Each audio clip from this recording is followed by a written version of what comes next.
عندك مشاكل مش عارفة تحليها؟ هقولك. لو أول مرة تسمعيني فأنا مع حسن، وده بودكاست مباجي هات حتة من قلبك. والنهاردة هديكم حتة من قلبي تتعلمي بيها تحلي مشاكل. ايه ده؟ هو انتي عندك مشاكل؟ تخيلي، أنا كمان عندي مشاكل. الأستاذ اللي هناك عنده مشاكل، وعمو اللي قاعد عنده مشاكل، والبنوتة اللي بتعيط عندها مشاكل، والراجل الموجوع، والأم المتهانة، والطفل اللي الأهل سايبينه. كل الناس دي عندها مشاكل. أقولك كمان، هنا وهناك وبره وجوه، الدنيا كلها.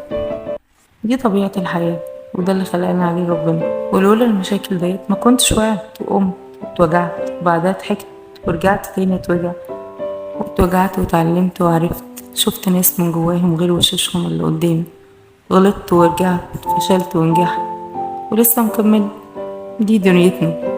فهمي معنى